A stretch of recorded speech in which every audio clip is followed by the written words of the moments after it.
Good morning, or good afternoon, or good evening, Mark. Hope you're okay. We decided to tutoyer each other to call you by the first name, really. Please. So let's do that. But let's first introduce yourself a little bit, because I mean I know more about you a little bit more, and I've learned a lot of your work as well, or from your work. And then please give us a bit of an introduction about who you are, where you are, and what is your so-called cultural frame of reference. Okay. So I'm Mark Steinberg. I'm a now recently retired professor from the University of Illinois. That I've taught at a couple of places before that. So after 35 years of teaching, I'm now focusing my time on writing and research, which is great. I wrote a whole bunch of books, including I'm right now working on the revision to A History of Russia, together with Nicholas Rizanovsky, who died 3 editions ago. So about every 5 years, I revise it. So up to the present. And I work on history of the Russian Revolution. I've written a couple books on that. History of workers and their experiences in Russia. Recent book on utopia that just came out about a year ago, thinking about utopian ideas in Russian history, and worked on religion, worked on urban life. I've written a book on St. Petersburg, and I'm working another comparative urban history right now. Seems where like I you're am, a I'm actually, man. Yes. Yeah, seems like you're a busy man.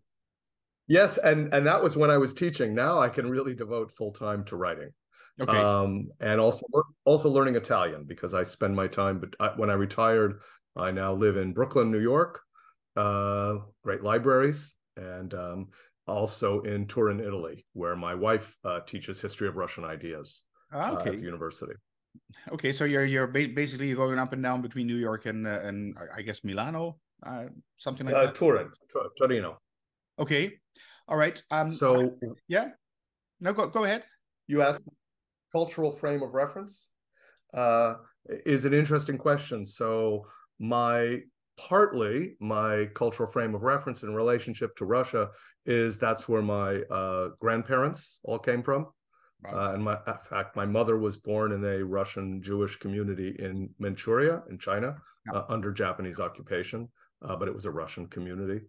And of course, obviously, I've been studying professionally Russia for a long time and spent an enormous amount of time there until now, until the war, when I can't access it except online. I'm going to be in a conference in a week with Russian colleagues. But I spent a lot of time living there. I have friends. I've spent a lot of time in archives. So it's a sort of cultural frame of reference is a mixture of the personal, the academic, scholarly, right, the scientific, as Russians would say, and lived experience, spending a lot of time there. I reckon you speak Russian then as well. Yes. Okay. Безусловно. All right. Well, I'm very happy that you're here, that you're on the show, particularly because of what's going on currently in the world, which has my personal interest. Also, I've been listening to your lectures on a history of Russia up until Gorbachev. That's that edition. That's the one I got. And also because my partner is Russian, so that is also that's sparks another bit of interest. So let's get to some well, for me, interesting questions really, and let's get to the chase immediately.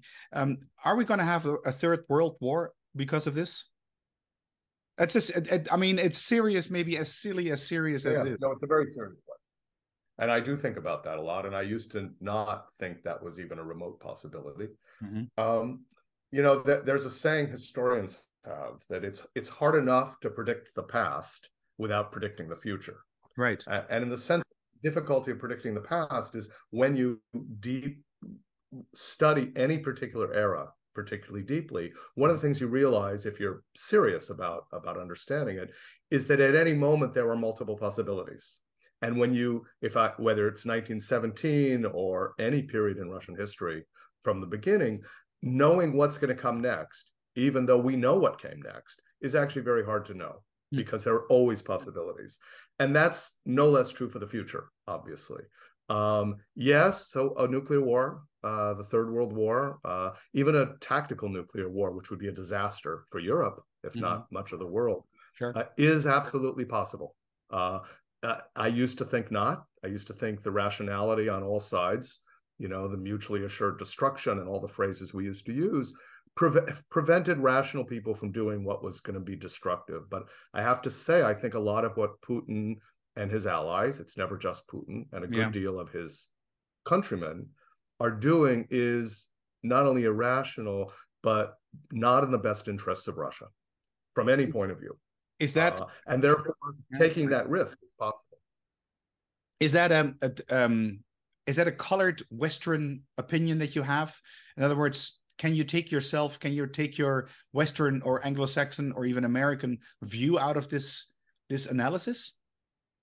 I think not. I'm able to talk with my Russian friends, usually Skype or Telegram or other ways that they hope is not monitored. Yeah. And they're still guarded. They're still, of course, I used to live there in the Soviet Union. I've been going to Russia since 1983. So I remember what it was like when people learned how to be careful on what they say.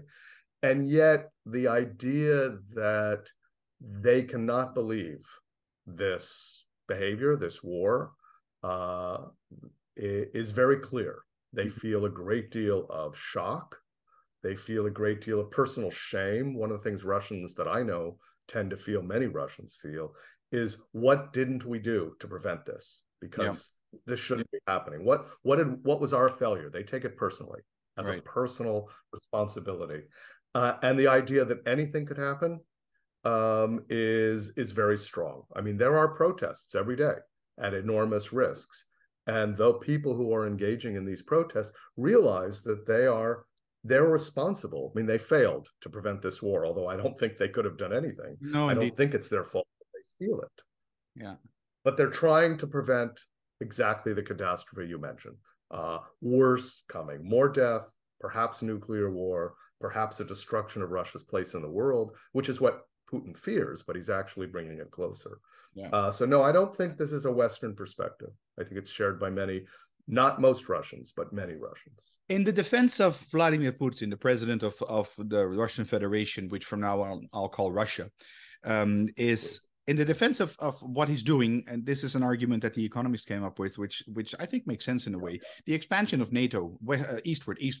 There is a convention or an agreement. I don't know what year was it, the 1950s or 60s.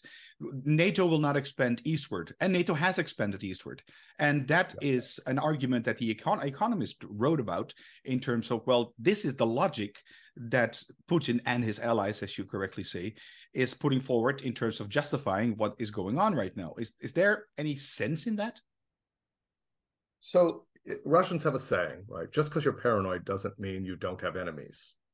And it is absolutely true. While I'll come to the paranoia here, the threat is real, or the reason to perceive threat is real. I mean, Russians have been promised repeatedly that NATO wouldn't expand. The countries on Russia's eastern border have become increasingly nervous and demanded inclusion. I mean, when Finland has to be included, I was shocked because that's something that changes Finland's relationship to Russia that goes back centuries. Yes. So yes, there's a real reason. NATO expansion, the strength of the EU, the revolutions that have taken place in Ukraine and Georgia, the so-called colored revolutions, the increasing hostility of the former Eastern Bloc countries, the former Warsaw Pact countries toward Russia, distrust anyway, certainly gave many in Russia reason to think that their security was threatened. On the other hand, I mean, I've read almost all of Putin's speeches over the last, I as a historian, and I write about the present. I like to read people's own words. I think that's the biggest insight. And especially since the war, I've read just about every major speech Putin has given. And what he presents, in fact, increasingly, more and more intensely, is that the West has waited much of its history since Russia existed to destroy Russia, to dismantle Russia, to, as he likes to say, finally they see the opportunity to finish us off once and for all. a loose translation of his Russian. Mm-hmm. And this sense that there is an existential threat because the West has decided to end Russia's existence, to subordinate it, to break it apart into smaller bits, to take away its sovereignty. That, I think, is not justified. I think that becomes a paranoia. That becomes a perception, an anxiety, a fear that is not justified by NATO expansion. I think any intelligence officer in Russia could look at what the reasons for NATO expansion are and see this is a problem that needs to be dealt with. To be surrounded on the borders is dangerous.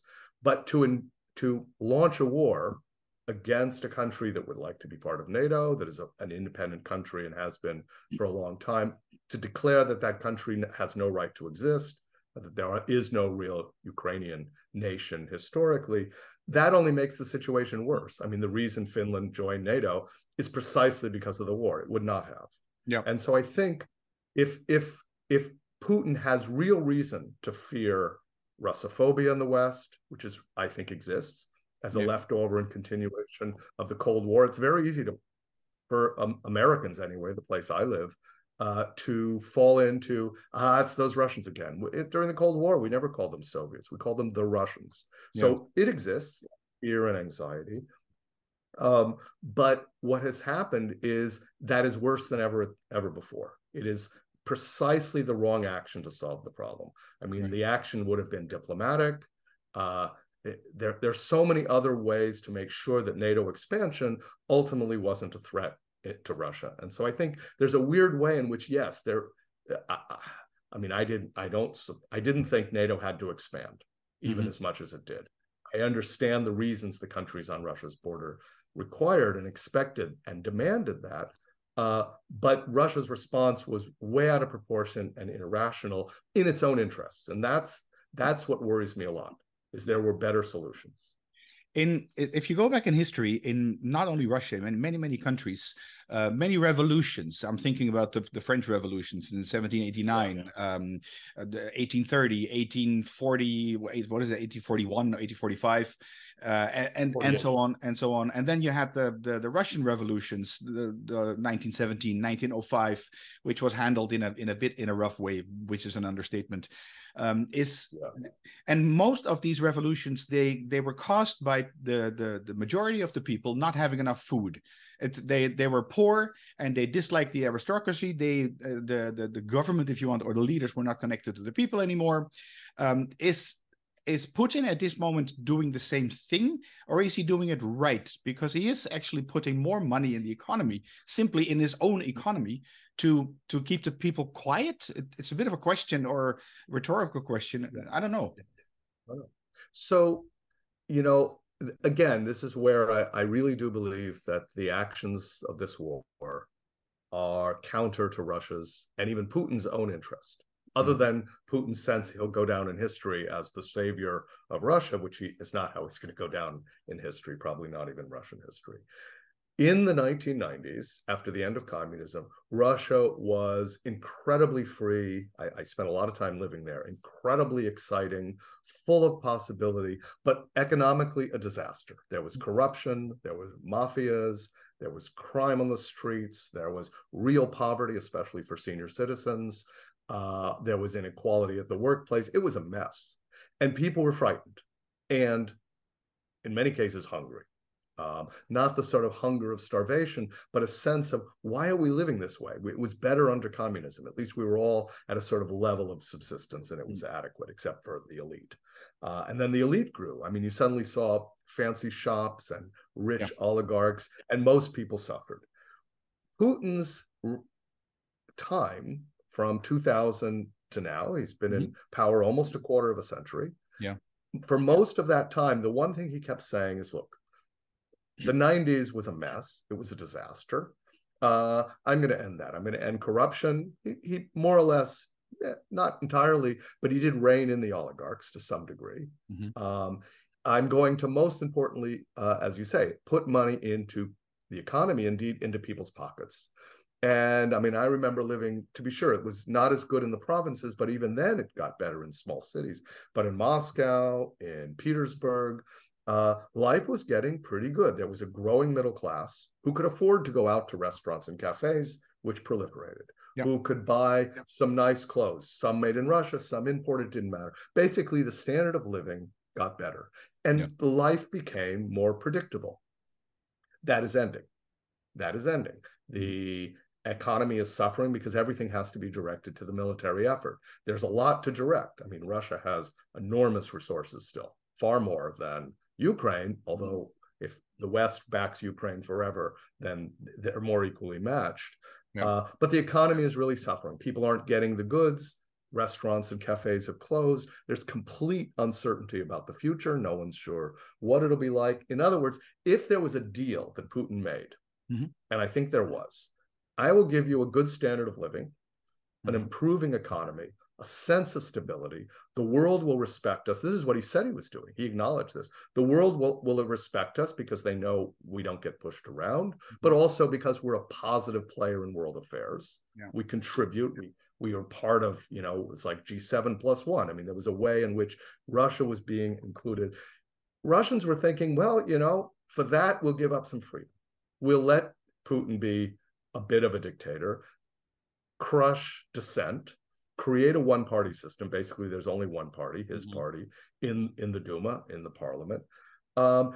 So it was a trade. People said, okay, we'll take growing authoritarianism, but economy will be stronger. And those people, it's like I have a lot of colleagues in universities. They were not threatened. You could say what you want and do what you want. Don't go out on the streets and protest against Putin or against local officials, but you can say anything you want in the university, and you can invite foreigners and talk about whatever you want. In other words, there was a limited amount of freedom, a good economy in exchange for letting his authoritarianism increasingly grow. People accepted that.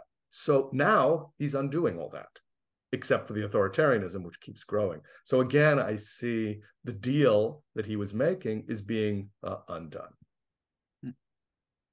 Yeah, I'm listening and thinking.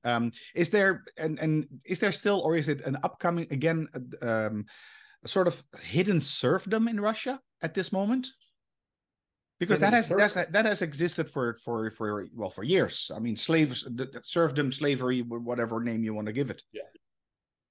So I mean, that's of course. I mean, there was, for the majority of the population who were rural people working on farms.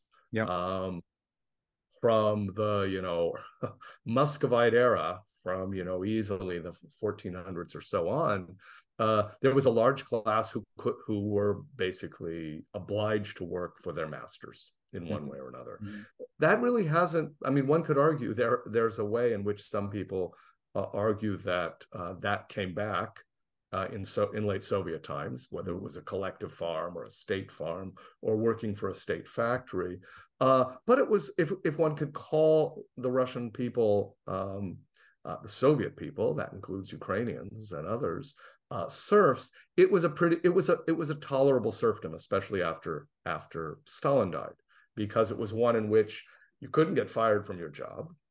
Yes, you couldn't move around. It was very hard to change your residency.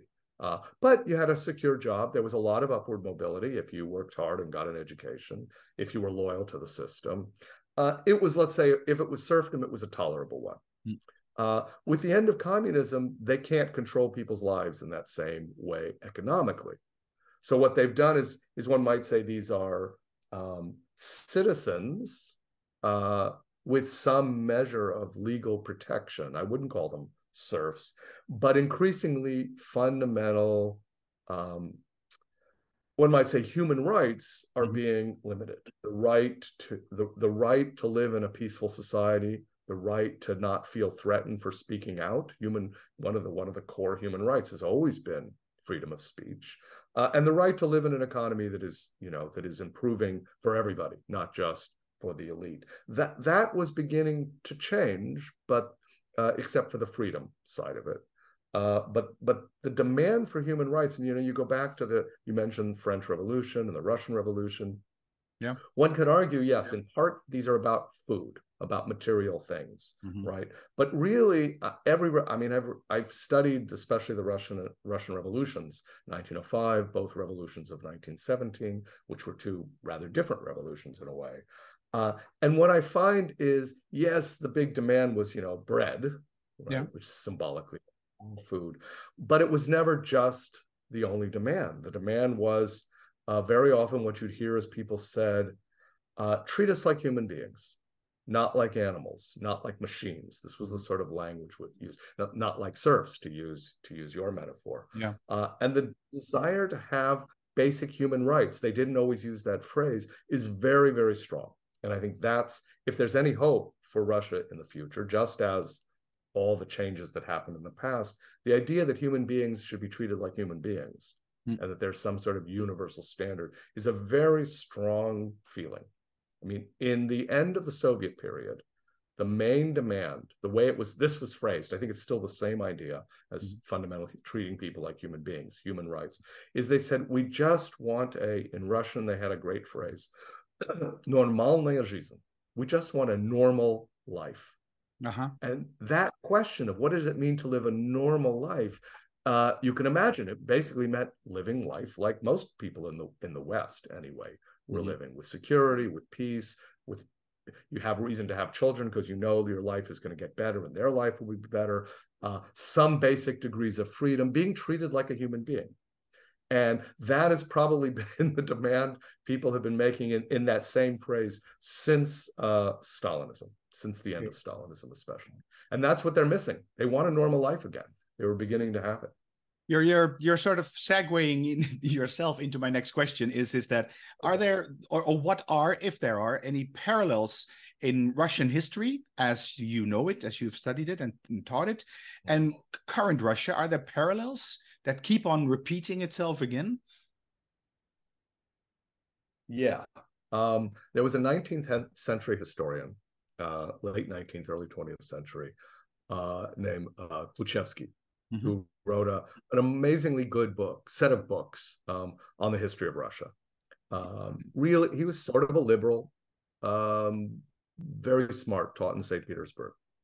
And one of his themes, which the state didn't particularly like, but there was enough freedom he could get published, is that what he called the hypertrophic state, the tendency of the state, especially in a big country like the Russian Empire, which is what he lived in, or the Soviet Union would follow it, for large states, the point Montesquieu made famously, the tendency of the state to become hypertrophic, to grow beyond even any normal needs for the society. Right. And the parallel from the state side, so there's two stories I would point to. One is the state side, the other is the people. From the state side, there's all sorts of ways to explain it, but the fact that the state keeps growing fat, large, big, powerful, dominating, hypertrophic, is a sad part of Russia's history that has repeated again and again. I mean, one could go back to and in each period, I can tell you the reasons I think as a historian these things happen. It didn't happen because of culture. Let's put it that way, since your podcast is Culture Matters. I think we can look at other reasons besides culture for explaining it. It isn't the cliche, oh, Russians just love a powerful state. But the other side of it is actually what Russians do love. And while there are many Russians in every one of these periods of Russian history who would prefer security to freedom. That's actually not unusual around the world. That's not just Russians. Yeah, I understand. I think in other countries, that is a choice people would make when faced with insecurity. One can see it in Europe, one can see it in America, one can see it all over the world. Yeah. That there are many people who would gladly trade freedom for security. What's terrible is when they have neither, right? Which is the situation right now in Russia.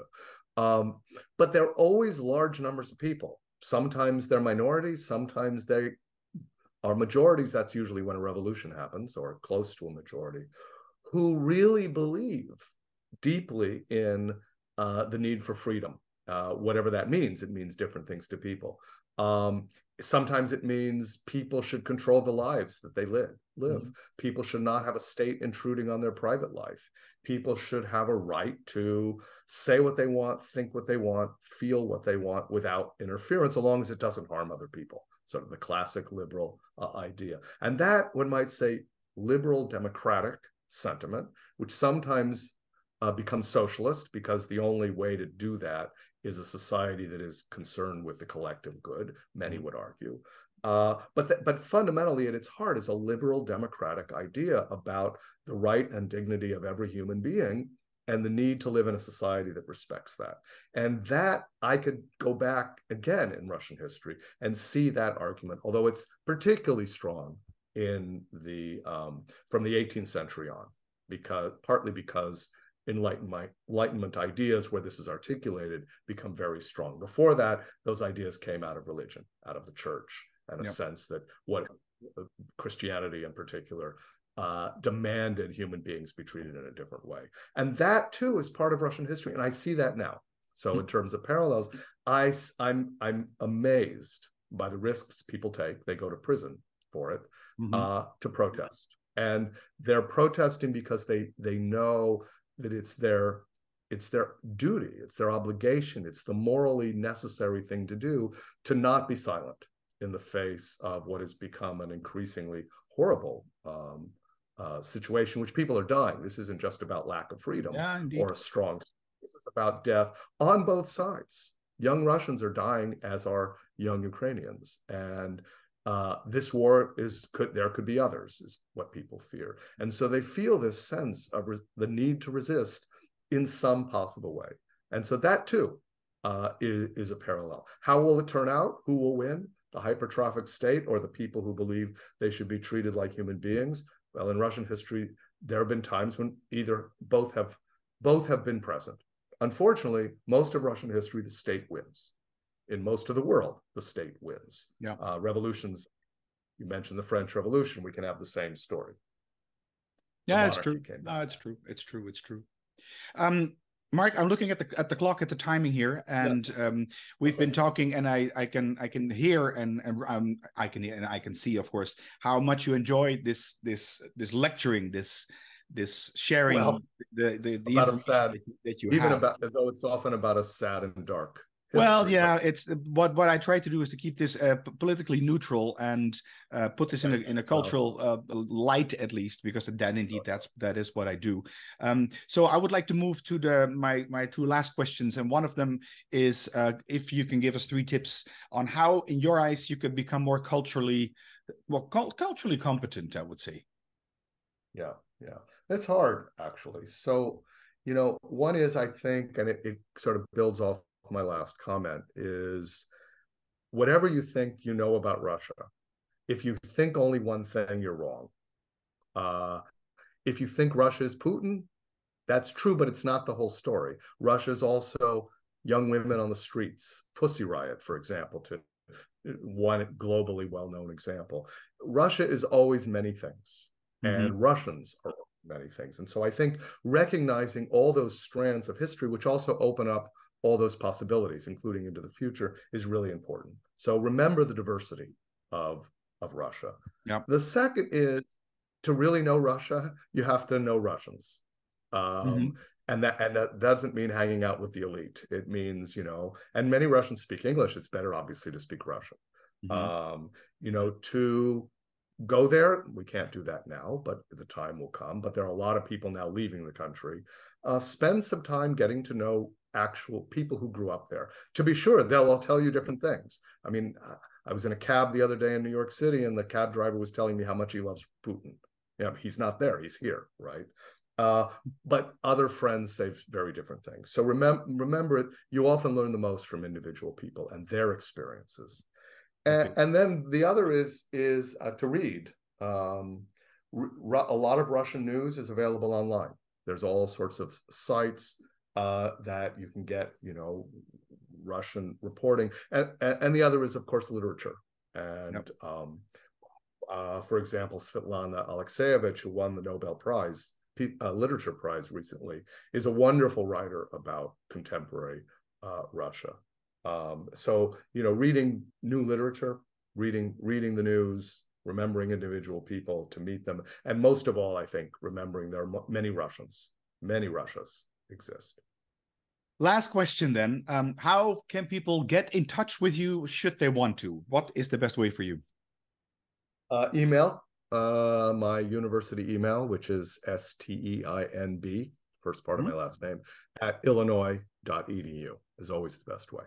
Okay. All right. I'll put that in the show notes, and I'll make a reference to your new and upcoming book that is the 5th edition, you said, right? A history about Russia.